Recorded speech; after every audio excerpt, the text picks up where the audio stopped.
बिस्मिल्लाहिर्रहमानिर्रहीम, अस्सलाम वालेकुम। मैं हूं ईसा नकवी। के बाद एक ड्रोन की सीरीज़ जो है वो अटैक किया गया था, तो वो अप्रैल के उस वाक़े का हवाला देते हुए कहते हैं कि वो किया गया था। यूनाइटेड नेशंस ने जो यूनाइटेड स्टेट्स हैं, अमेरिका ने जब ईरान ने वो हमला किया तो उन्होंने अरब ममालिक की कोalition बनाई थी, अरब ममालिक को ऑन बोर्ड किया था और मुस्लिम अरब ममालिक, उनको ये कन्विंस किया गया था कि आपने ईरान के इस हमले को रोकना है। आपकी फ़िज़ाई हदूद से जब ईरानी ड्रोन्स गुजर रहे होंगे तो उनको शूट डाउन करने में आपने हमारी मदद करनी है। और उन्होंने किया भी। उन्होंने बहुत सारे जो ड्रोन्स हैं उनको और क्रूज़ मिसाइल्स जो फायर किए गए थे ईरान की तरफ से, उनको न्यूट्रलाइज़ करने में उस वक्त मदद दी थी। लेकिन उस वक्त ईरान ने सिर्फ क्रूज़ मिसाइल और ड्रोन भेजे थे। एलन फिशर कहते हैं कि उस वक्त तो जो है ना सिर्फ भेजे गए थे ये, और इन दोनों में वक्त ज़्यादा लगता है। वो जो ड्रोन्स भी, खुदकुश ड्रोन भेजे गए थे, कई घंटे का अमल था। सबको मालूम पड़ गया था कि ये अटैक हो रहा है और एक इनफ टाइम था इसराइल के पास कि वो इसको काउंटर करने की, इनको रोकने के लिए तैयारी कर सकता और अपने एलाइज जो हैं, इत्तहादी हैं और अरब ममालिक हैं, उनको इस मामले में एक्टिवेट कर लिया गया था। जो वो मूव थी वो उसने इसराइल को एक टाइम दे दिया था, एलन फिशर कहते हैं। और उससे कहीं ना कहीं ये भी इशारा मिलता था कि इस वक्त एक सिंबॉलिक किस्म का, अलामती किस्म का हमला जो है वो ईरान की तरफ से किया गया है। लेकिन वो कहते हैं कि ये जो फैक्ट है कि ईरान ने जो बैलिस्टिक मिसाइल्स फायर किए हैं, ये एक मुख्तलिफ नौइयत का अटैक है। और जो ग्राउंड फ्लीट है जो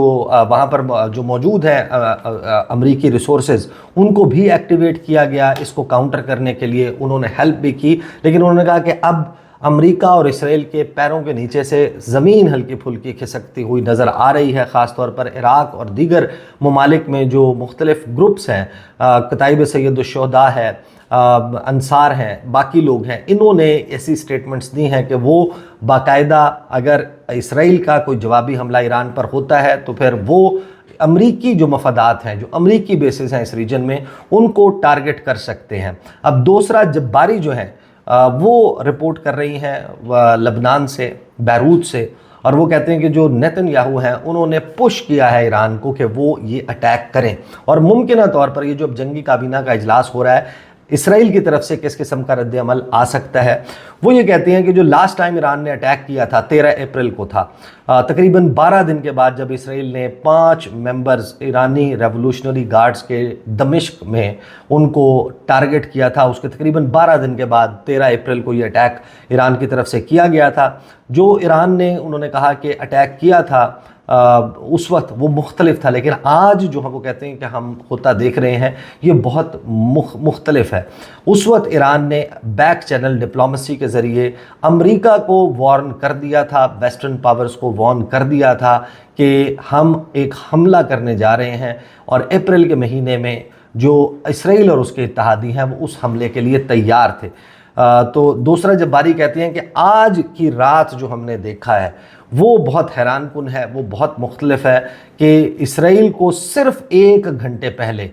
और अमेरिका को ये बात पता चली। जाहिर है कि जब इस किस्म की एक्टिविटी होती है, सैटेलाइट्स के ज़रिए, ड्रोन्स के ज़रिए इसको वॉच किया जा रहा होता है, तो वो मूवमेंट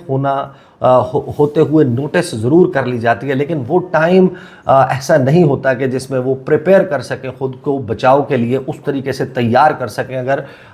इन कंपैरिजन अगर कई घंटे पहले पता चल जाता है। तो दूसरे जब्बारी कहते हैं कि ये बड़ा मुख्तलिफ था। जो ईरान की एंड गेम मुमकिन तौर पर यहाँ पर क्या हो सकती है, उनके मकासद क्या हो सकते हैं, और दूसरी तरफ इसराइल फिर क्या कर सकता है। उसमें वो ये कहती हैं कि एक तो ईरान का एक मकसद ये हो सकता है कि वो शो ऑफ स्ट्रेंथ करें, वो बताएं कि हम कितने मजबूत हैं, हम कितनी ताकत रखते हैं, हम किस हद तक जा सकते हैं, हम क्या कुछ कर सकते हैं, और साथ ही कुछ सुर्ख लकीरें, कुछ रेड लाइंस जो हैं वो रीड्रॉ की जाएं कि ये वो रेड लाइन है जिसको अबूर करने का मतलब एक ऑल आउट अटैक भी इसराइल के ऊपर हो सकता है। लेकिन साथ ही वो ये कहती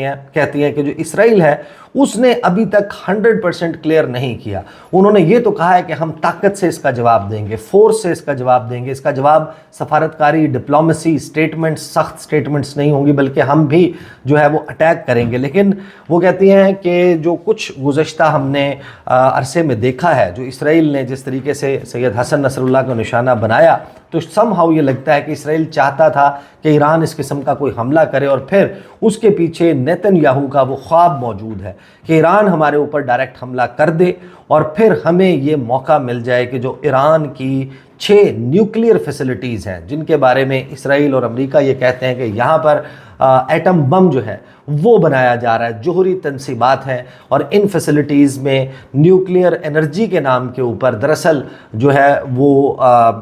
بومز جو ہے وہ بنائے جا رہے ہیں، ان کو اٹیک کیا جائے، ان کو نشانہ بنایا جائے۔ For Israel and Netanyahu the real goal in going after Hamas and Hezbollah has been to get to Iran, کہ اصل میں جو نشانہ ہے وہ حزب اللہ اور حماس نہیں تھے، ان کو ٹارگٹ نیتن یاہو اور ان کی جنگی کابینہ کی طرف سے، اسرائیل کی طرف سے اس وجہ سے کیا جا رہا تھا کہ اس کے اوپر ایران ریاکٹ کرے، اینڈ دا مومنٹ ایران ریاکٹس تو پھر ان کو یہ موقع ملے اور یہ اس قسم کا اٹیک جو ہے وہ کر سکے۔ یہ کرنا بہت آسان نہیں ہوگا، یہ بہت مشکل ہوگا۔ جو ایران ہے اس کی جو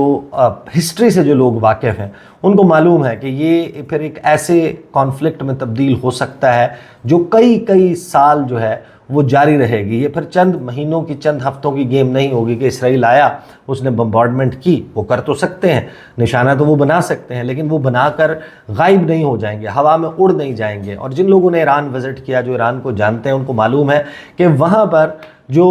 سیاسی اختلافات، پرو انقلاب، اینٹی انقلاب، جس بھی قسم کے لوگ ہیں، لیکن جو اسرائیل ہے اور امریکہ ہے، یہ 2 ممالک ہیں جن کے خلاف ان کی عوام کا ایک ملی جذبہ موجود ہے۔ میں نے خود ایکسپیرینس کیا ایران کے مختلف شہروں میں، جو آپریشن طوفان الاقصیٰ تھا،